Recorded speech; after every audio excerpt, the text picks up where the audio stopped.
నమస్కారం. ఈరోజు మనం ఒక చాలా ఆసక్తికరమైన అంశాన్ని విశ్లేషించబోతున్నాం. మన సోర్స్ మెటీరియల్స్ ఆధారంగా మన రోజువారీ ఏకాగ్రత అంటే ఫోకస్ వెనుకున్న అసలైన మెకానిక్స్ని డీకోడ్ చేద్దాం. ఎటువంటి ఆలస్యం లేకుండా నేరుగా పాయింట్కొచ్చేద్దాం. ఎందుకంటే ఈరోజు మనం మాట్లాడుకోబోయే విషయాలు మన రోజువారీ పనితీరును నిజంగా మార్చేయగలవు. సరే, ముందుగా ఈ విషయాన్ని ఆలోచించండి. ఉత్పాదకత గురించి మనకున్న పాత నమ్మకాలను ఒకసారి పక్కన పెడదాం.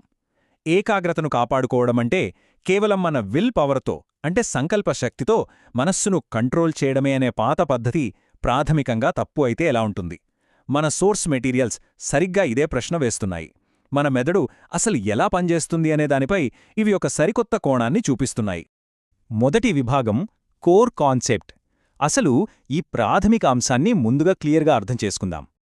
ఇక్కడొక ఇంట్రెస్టింగ్ విషయం ఏమిటంటే మన సోర్సెస్ ఫోకస్ను ఎప్పటికీ అలిసిపోని ఒక కండరంలా కాకుండా చాలా వేగంగా ఖర్చయిపోయే ఒక లిమిటెడ్ రిసోర్స్ లాగా చెబుతున్నాయి. దీన్నే డైరెక్టెడ్ అటెన్షన్ ఫెటీగ్ అంటారు. సింపుల్గా చెప్పాలంటే మనం బలవంతంగా ఒకే చోట ఫోకస్ చేసినప్పుడు అనవసరమైన ఆలోచనలను ఆపే మన మెదడులోని భాగాలు మెల్లగా వాటి శక్తిని కోల్పోతాయి. అందుకే ఎంత ట్రై చేసినా కొద్దిసేపటి తర్వాత మన బ్రెయిన్ సహకరించదు. దానికి సైంటిఫిక్ రీజన్ ఇదే. అందుకే చాలామంది ఫోకస్ చేయలేక ఇబ్బంది పడుతుంటారు. ఎందుకంటే వాళ్ళు ఇప్పటికీ పాత పద్ధతినే వాడుతున్నారు. అదేనండి, కేవలం విల్ పవర్ మీద ఆధారపడటం. ఈ పాత మోడల్ మనల్ని చాలా త్వరగా అలిసిపోయేలా చేస్తుంది. కాని మన సోర్సెస్ ఒక స్మార్ట్ పద్ధతిని సూచిస్తున్నాయి. అదే వ్యూహాత్మక ఫోకస్. అంటే మన విల్ పవర్ మీద భారం వెయ్యకుండా మన చుట్టూ ఉన్న వాతావరణాన్ని మనకు అనుకూలంగా డిజైన్ చేసుకోవడం. భలే ఉంది కదా. ఇక రెండవ విభాగం ఆధారాలను పరిశీలించడం.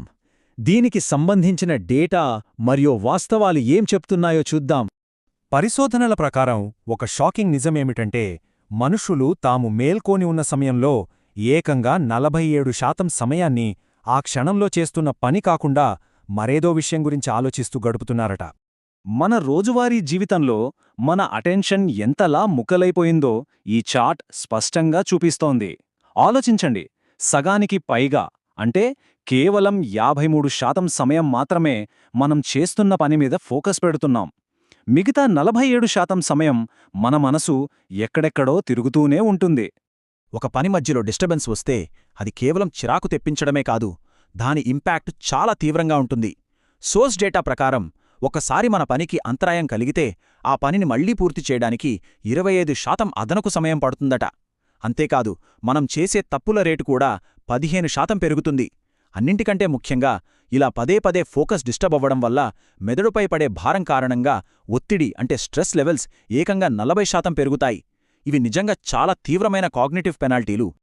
ఈ మొత్తం కాన్సెప్ట్ని ఒక్క వాక్యంలో చెప్పాలంటే ఫోకస్ అనేది పరధ్యానంతో పోరాడటం కాదు, అసలు ఆ పరధ్యానాలు మన మెదడును చేరుకోలేని విధంగా ఒక మంచి ఎకోసిస్టమ్ని క్రియేట్ చేసుకోవడం.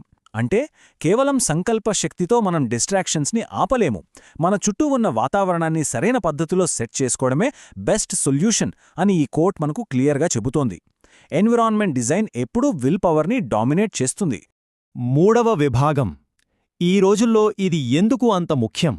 గత 2 దశాబ్దాలుగా మన ఏకాగ్రతపై ఎలాంటి దాడులు జరుగుతున్నాయో చూస్తే పరిస్థితి అర్థమవుతుంది.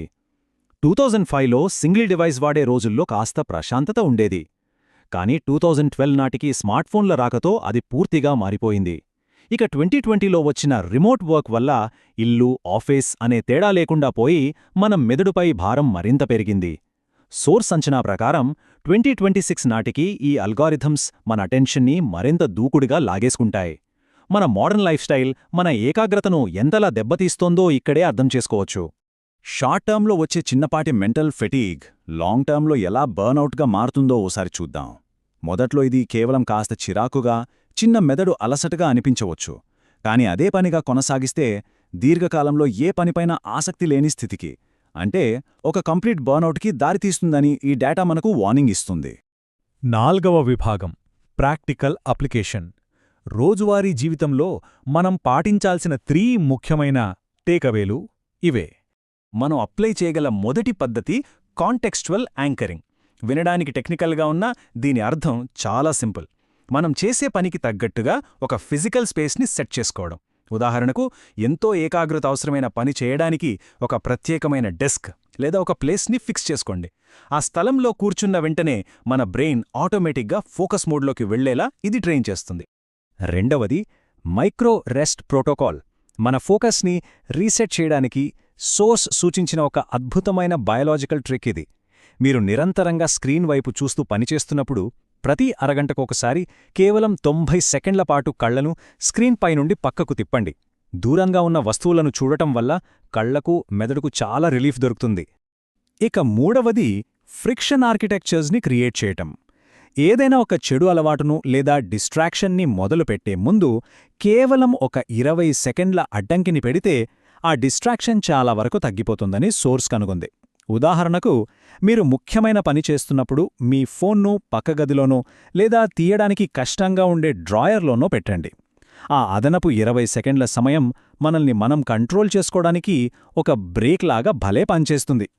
సరే, ఈ 3 పద్ధతులను ఒక్కసారి క్విక్గా రీక్యాప్ చేద్దాం. మన బెస్ట్ ఫోకస్ కోసం యాక్షన్ ప్లాన్ ఏమిటంటే: 1.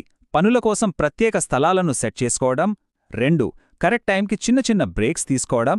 3. డిస్ట్రాక్షన్స్ని దూరంగా ఉంచడానికి ఉద్దేశపూర్వకంగా చిన్నపాటి అడ్డంకులను సృష్టించటం.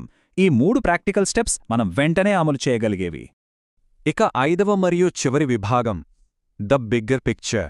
ఇదంతా ఎందుకు చేస్తున్నామన్నది ఇక్కడ పాయింట్. సోర్స్ మెటీరియల్ నుండి తీసుకున్న ఒక పవర్ఫుల్ ప్రశ్నతో ఈరోజుకి ముగిద్దాం. ఈ ఆధునిక ప్రపంచంలో ఏకాగ్రత అంటే మన అటెన్షన్ మనకున్న అత్యంత విలువైన కరెన్సీ అయితే, రేపు దాన్ని మనం ఎలా ఖర్చు చేయబోతున్నాం? ఈరోజు మనం విశ్లేషించిన వ్యూహాలను ఉపయోగించి మీ ఫోకస్ని తెలివిగా ఎలా ఇన్వెస్ట్ చేస్తారు అనేది మీ చేతుల్లోనే ఉంది. ఈ కాన్సెప్ట్స్ని అప్లై చేస్తూ మీ ఉత్పాదకతను నెక్స్ట్ లెవెల్కి తీసుకెళ్తారని ఆశిస్తున్నాను.